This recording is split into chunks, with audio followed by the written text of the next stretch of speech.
이 시간 찬송가 85장 함께 찬송하시도록 하시겠습니다. 찬송가 85장입니다.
오늘 우리에게 주시는 말씀은 요한복음 21장 1절로부터 14절 말씀입니다.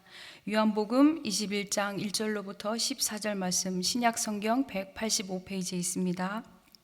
한 목소리로 봉독하시겠습니다. 그 후에 예수께서 디베랴 호수에서 또 제자들에게 자기를 나타내셨으니 나타내신 일은 이러하니라. 시몬 베드로와 디두모라 하는 도마와 갈릴리 가나 사람 나다나엘과 세베대 아들들과 또 다른 제자 둘이 함께 있더니 시몬 베드로가 나는 물고기 잡으러 가노라 하니 그들이 우리도 함께 가겠다 하고 나아가서 배에 올랐으나 그날 밤에 아무것도 잡지 못하였더니 날이 새어 갈 때에 예수께서 바닷가에 서셨으나 제자들이 예수이신 줄 알지 못하는지라. 예수께서 이르시되 얘들아 너희에게 고기가 있느냐 대답하되 없나이다. 이르시되 그물을 배 오른편에 던지라. 그리하면 잡으리라 하시니 이에 던졌더니 물고기가 많아 그물을 들 수 없더라. 예수께서 사랑하시는 그 제자가 베드로에게 이르되 주님이시라 하니 시몬 베드로가 벗고 있다가 주님이라 하는 말을 듣고 겉옷을 두른 후에 바다로 뛰어내리더라. 다른 제자들은 육지에서 거리가 불과 한 50칸쯤 되므로 작은 배를 타고 물고기 든 그물을 끌고 와서 육지에 올라보니 숯불이 있는데 그 위에 생선이 놓였고 떡도 있더라. 예수께서 이르시되 지금 잡은 생선을 좀 가져오라 하시니 시몬 베드로가 올라가서 그물을 육지에 끌어올리니 가득히 찬 큰 물고기가 153마리라. 이같이 많으나 그물이 찢어지지 아니하였더라. 예수께서 이르시되 와서 조반을 먹으라 하시니 제자들이 주님이신 줄 아는 고로 당신이 누구냐 감히 묻는 자가 없더라. 예수께서 가셔서 떡을 가져다가 그들에게 주시고 생선도 그와 같이 하시니라. 이것은 예수께서 죽은 자 가운데서 살아나신 후에 세 번째로 제자들에게 나타나신 것이라. 아멘. 오늘 본문의 말씀은 예수님이 부활하신 후 제자들을 찾아오신 중요한 사건이 있는 장입니다. 예수님께서는 부활하신 후 제자들에게 3번이나 나타나셨다고 성경은 기록하고 있습니다. 본문의 마지막 절에 보면 살아나신 후에 세 번째로 제자들에게 나타나셨다는 것을 기록해 두었기에 우리는 알 수가 있는 것입니다. 세 번째 만남. 이 만남 이후 제자들의 삶이 달라졌습니다. 어떻게 달라질 수 있었을까요? 삶이 달라지게 되는 동기가 무엇이었을지 오늘 본문에 기록된 예수님의 행동과 제자들의 모습을 통하여서 살펴보도록 하겠습니다. 먼저 바로 앞장인 20장 19절에 의하면 예루살렘에 있는 제자들에게 안식 후 첫날 저녁 때에 예수님께서 나타나신 것을 알 수 있습니다. 이날 곧 안식 후 첫날 저녁 때에 제자들이 유대인들을 두려워하여 모인 곳에 문을 닫았더니 예수께서 오사 가운데 서서 이르시되, 그렇습니다. 이때 제자들을 향해서 예수님께서는 평강이 있기를 선포하셨고, 그 다음에 아버지께서 나를 보내신 것 같이 나도 너희를 보낸다 라고 하시며 제자들에게 소명을 일깨워 주십니다. 그리고 성령을 받으라고 하시며 누구의 죄든지 사하면 사해질 것이라고 말씀을 하고 계십니다. 마치 오늘 본문의 제자들의 죄를 다 용서하시고 다시 제자로 부르시는 것을 상기시켜 주시는 것 같습니다. 두 번째 만남은요, 첫 번째 만남이 있은 후 8일이 지나서 의심이 많은 도마도 함께 있을 때에 또 다시 제자들에게 나타나시게 되는 것이죠. 그리고 의심 많은 도마에게 손의 못자국과 옆구리에 창자국을 만져보시게 한 후 자신이 부활하셨음을 확증시키는 만남을 이루시게 되는 것입니다. 첫 번째 만남과 두 번째 만남은요, 예루살렘에서 있었습니다. 하지만 오늘 우리가 읽은 본문 1절에 의하면 예수님과 제자들이 만나는 세 번째 만남은 예루살렘이 아닌 갈릴리 지방 디베랴 호수, 즉 갈릴리 호수에서 이루어진 것을 우리가 알 수 있습니다. 왜 무대가 예루살렘에서 갈릴리로 바뀌었을까요? 마태복음 28장 7절에 보면요, 또 빨리 가서 그의 제자들에게 이르되 그가 죽은 자 가운데서 살아나셨고 너희보다 먼저 갈릴리로 가시나니 거기서 너희가 배우리라 하라라고 천사들에게 얘기를 해줍니다. 그렇게 제자들은 아마도 서둘러서 예수님을 만날 것을 기대하며 갈릴리로 갔을 것입니다. 그곳은 자신들의 고향이지요. 이곳에서 예수님께서는 어부였던 베드로를 부르셨고요, 여러 명의 제자들을 예수님의 제자로 부르셨던 것입니다. 그때 그들은 모든 것을 버려두고 주만 따르겠습니다, 주만 섬기겠습니다 하며 예수님이 돌아가시기 전까지 예수님만 따랐던 것이죠. 오랜 시간 고향을 떠나 예루살렘에서 머물렀던 그들이 다시 고향으로 돌아갔을 때는 많은 만감이 교차했을 것이라 생각이 듭니다. 예수님을 처음 만났던 갈릴리 호수, 그곳에서 일어났던 여러 가지 이적들, 또 예수님의 가르침들, 이런 것들이 아마 제자들 머릿속에는 새록새록 생각나지 않았을까 생각이 됩니다. 예수님의 붙잡힘은 그렇게 열심히 따르던 제자들이 흩어지는 계기가 되었습니다. 3년이라는 긴 시간 동안 예수님과 함께하며 많은 것을 경험하였고 보았고 자신들이 주체가 되어서 직접 전도도 하였고 이적들을 베풀기도 했지만 예수님이 잡히시던 그날 밤 제자들은 옷도 제대로 입지 못한 채 도망가기에 바빴습니다. 가장 주님을 사랑한다고 따랐던 베드로도 예외는 아니었지요. 베드로는요, 이성적으로는 주님이 살아계신 하나님의 아들이심을 믿고 따랐지만, 그리고 주님을 위해 대신 죽을 것처럼 앞서갔지만 죽음의 위험 앞에서 그의 본성은 죽음을 두려워하는 나약한 자신의 모습을 마주 대하게 됩니다. 작은 여자아이의 물음에 예수님의 제자였음을 부인하게 되었고요, 그 부인한 자리에서 여지없이 무너지게 된 것이죠. 이런 오합지졸의 제자들을 갈릴리에서 다시 만나신다는 것입니다. 갈릴리에서 처음으로 제자로의 부르심이 이루어졌다면 오늘 다시 갈릴리에서의 만나는 이 세 번째 만남은 예수님을 부인한 자리에 서지 않도록 결단할 수 있는 부르심의 자리로 바뀌게 되는 것입니다. 여러분께서는 처음 예수를 만나고 예수님의 제자 된 삶을 살기를 요구하셨던 곳이 어디인지 기억하고 계십니까? 그 장소를 떠올려 보며 다시 나를 돌아볼 수 있는 곳이 어디가 있는지는 기억하고 계십니까? 예수님을 처음 만났을 때의 그 열정, 무엇이든지 해낼 수 있었던 것 같은 그 열정들이 오늘날까지 아직도 여러분들의 가슴에 뜨겁게 남아있는지 한번 생각해 보시면 좋겠습니다. 혹여라도 주님을 향한 사랑과 헌신, 그것이 언제부터인지 모르게 내 삶 속에서 소멸되어 있지는 않은지 돌아보셨으면 좋겠습니다. 오늘 이 말씀을 통해서 우리 안에 예수님의 부르심의 소명이 다시 한번 회복되어지시기를 간절히 원합니다. 본문을 자세히 읽다 보니 비슷한 일들이 있었던 상황들이 떠오르게 됐습니다. 그 비슷한 상황 속에서 쓰여졌던 단어들과 문장들이 좀 있었는데요. 디베랴 호수, 갈릴리 호수지요. 그리고 제자들의 이름들이 나열되었고요. 그리고 그물을 오른편에 던지라 하는 예수님의 말씀, 그리고 또 물고기를 잡았는데 많이 잡아서 그물이 찢어질 정도로 잡았다라는 말씀, 그리고 숯불이라는 단어입니다. 제자들을 처음 만났을 때 동일하게 일어났던 사건들을 회상이라도 하듯이 비슷한 상황들이 오늘 본문을 통해서 연출되고 있는 것을 우리가 알 수 있습니다. 누가복음 5장에서 베드로는 밤이 맞도록 고기를 잡기 위해 수고하지만 한 마리도 잡을 수가 없었던 것을 회상하죠. 그때 예수님께서 깊은 곳에 그물을 던지라고 했을 때에 베드로는 말씀에 의지하여 그물을 던진다는 고백을 하고 그물을 던졌습니다. 그때 어떤 일이 벌어졌나요? 밤이 맞도록 수고하여 얻을 수도 없었던 물고기가 많아져서 그물이 찢어질 정도로 잡혔다고 누가는 기록하고 있는 것을 볼 수 있습니다.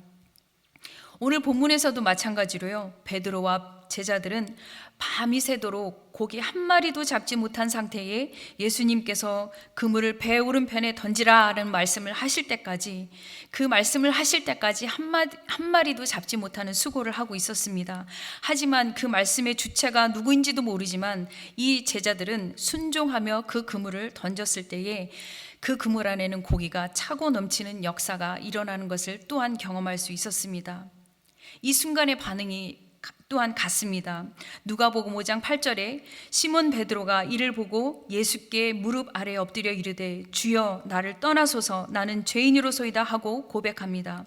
오늘 본문 7절에서도 예수께서 사랑하시는 그 제자가 베드로에게 이르되 주님이시라 하니 시몬 베드로가 벗고 있다가 주님이라 하는 말을 듣고 겉옷을 두른 후에 바다로 뛰어 내리더라.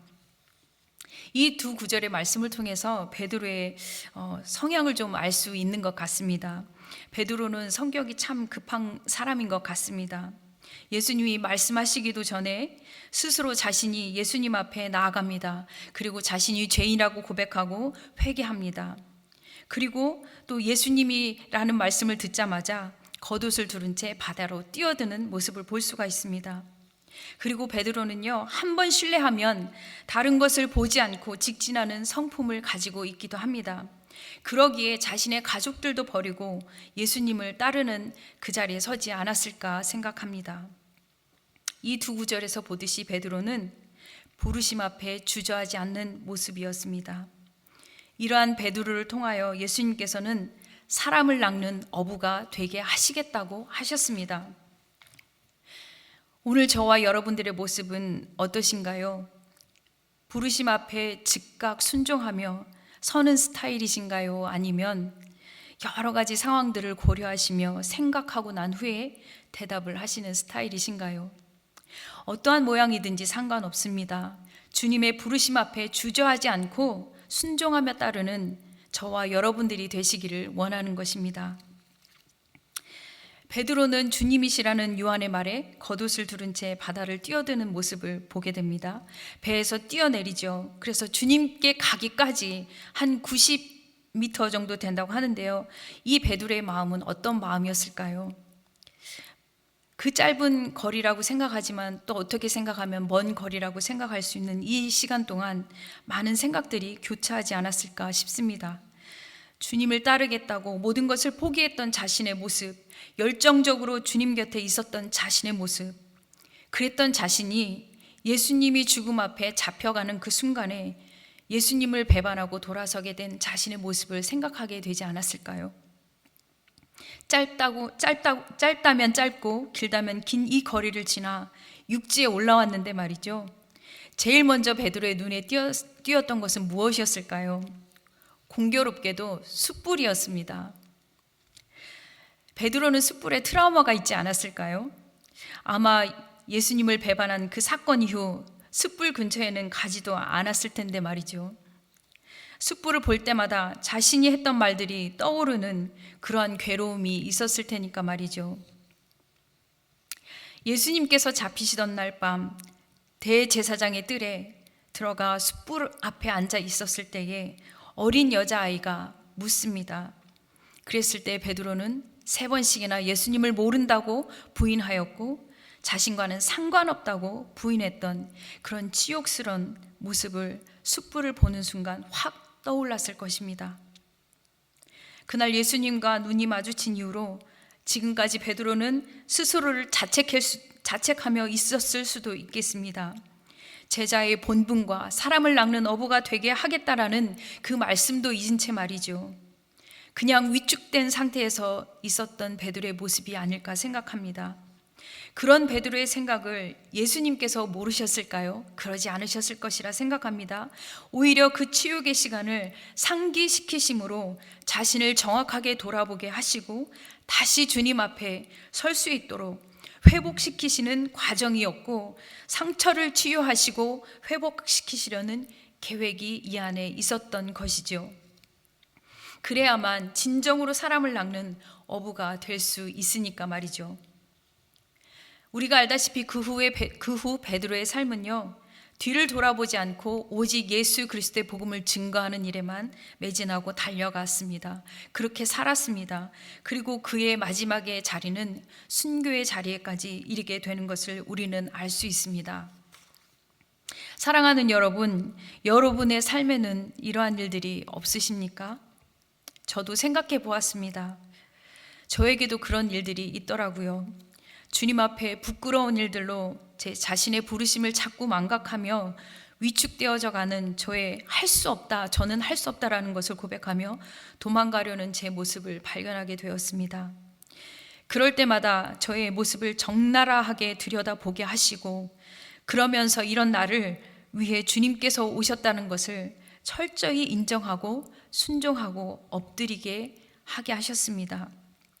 그런 나를 통하여서 하나님께서는 일하시겠다고 하시니 나의 의지를 들여 주님께 순종하며 서는 것이 주님의 부르심 앞에 서는 저의 모습이라 생각하게 되었습니다.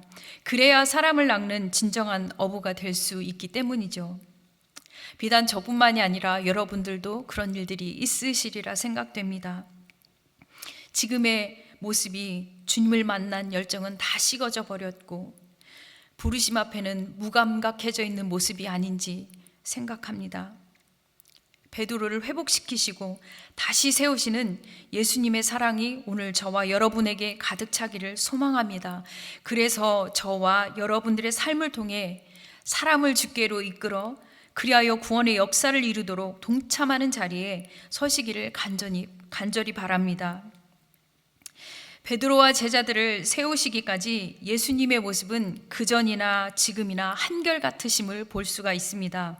제자들을 먹이시기 위해 생선을 굽고 떡을 준비하신 예수님이십니다. 그리고 그것을 제자들에게 나누어 주시며 먹이시는 예수님의 섬김은 한결같음을 볼 수 있습니다. 오늘 본문 말씀 13절입니다.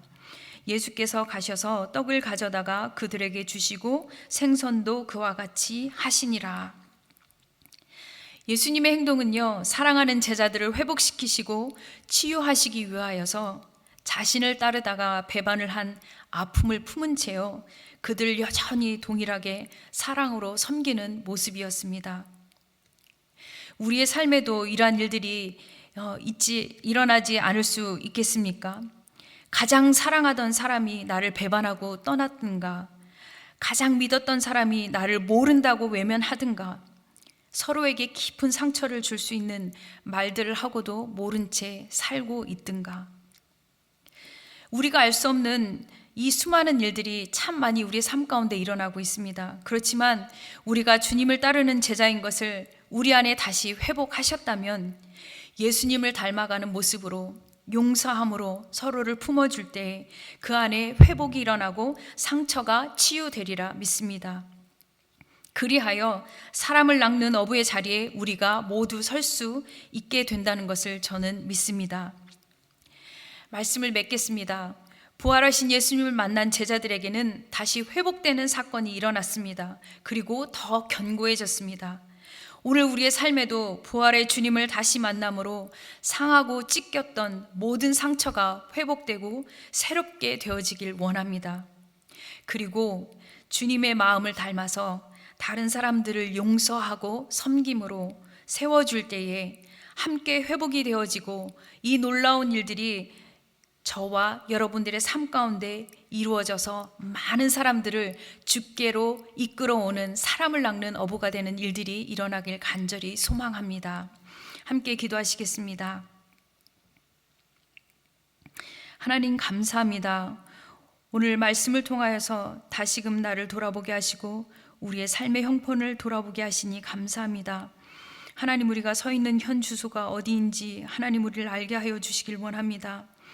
하나님, 예수 그리스도를 만난 그 기쁨의 순간과 열정의 순간들이 우리 안에 사그러져 있는 상태는 아닌지, 하나님의 부르심 앞에도 우리가 무감각해져 있는 상태가 아닌지 하나님 우리를 돌아볼 수 있도록 주님 도와주시옵소서. 오늘 베드로와 제자들을 만나 주셔서 다시금 그들을 회복시켜 주시고 그들의 수치를 덮어주시고 이제 이전과 같은 삶이 아니라 하나님께서 허락하신 그 소명들을 기억하며 많은 사람들을 주께로 인도하여 구원의 역사를 이끌어내셨던 제자들의 모습처럼 하나님 우리의 삶 가운데도 하나님 회복시켜 주시고 그리하여 하나님 앞에 수많은 사람들을 다시금 주님께로 인도해 오는 하나님 그러한 증인된 삶을 살 수 있도록 우리에게 새 힘을 더하여 주시옵소서. 오늘 하루의 삶을 주님 앞에 그렇게 올려드리길 원합니다. 우리와 동행하시고 우리를 인도하여 주시옵소서. 모든 말씀 살아계신 예수님의 이름으로 기도합니다. 아멘. 하늘에 계신 우리 아버지여, 이름이 거룩히 여김을 받으시오며 나라가 임하옵시며 뜻이 하늘에서 이루어진 것 같이 땅에서도 이루어지이다. 오늘날 우리에게 일용할 양식을 주옵시고 우리가 우리에게 죄 지은 자를 사하여 준 것 같이 우리의 죄를 사하여 주옵시고 우리를 시험에 들게 하지 마옵시고 다만 악에서 구하옵소서. 대개 나라와 권세와 영광이 아버지께 영원히 싸움나이다. 아멘.